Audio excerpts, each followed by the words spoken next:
നടത്തി വന്നിരുന്നയാളെ 125 ലിറ്റർ മദ്യവുമായി നെയ്യാറ്റിൻകര എക്സൈസ് പിടികൂടി. വീടിനകത്ത് മിനി ബിവറേജ് നടത്തി വന്നിരുന്ന നരുവാമൂട് ഒലിപ്പുനട സ്വദേശി വിശ്വംഭരനെ Neyyattinkara excise circle party 125 litre മദ്യവുമായി കസ്റ്റഡിയിലെടുത്തു. നെയ്യാറ്റിൻകര എക്സൈസ് സർക്കിൾ ഓഫീസിലെ എക്സൈസ് ഇൻസ്പെക്ടർ AK അജയകുമാറിന്റെ നേതൃത്വത്തിൽ നെയ്യാറ്റിൻകര താലൂക്കിൽ പള്ളിച്ചൽ വില്ലേജിൽ നരുവാമൂട് ഒലിപ്പുനട ഭാഗത്ത് നടത്തിയ പരിശോധനയിലാണ് മദ്യം വിൽപ്പന നടത്തിയ വിശ്വംഭരനെ 125 ലിറ്റർ മദ്യവുമായി അറസ്റ്റ് ചെയ്തത്. നെയ്യാറ്റിൻകര എക്സൈസ് ഇൻസ്പെക്ടറോടൊപ്പം പ്രിവന്റീവ് ഓഫീസർമാരായ Sudheesh BC, Vipin PS, civil excise ഓഫീസർമാരായ Rajesh Khanna, Suresh Kumar, Binu V, Shindo Abraham, Arun JS, Vipin Das YS, വനിതാ civil excise officer Sajitha RS എന്നിവരും ഉണ്ടായിരുന്നു.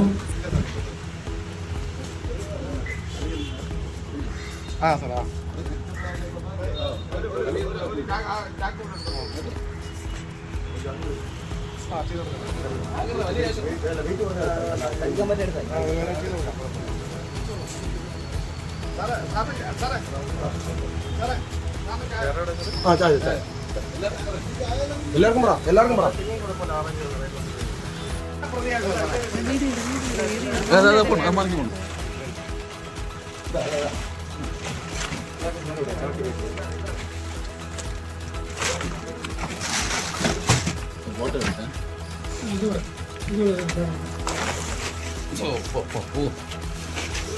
ഡ്യൂട്ടി കഴിഞ്ഞാൽ പോയിക്കോളാം.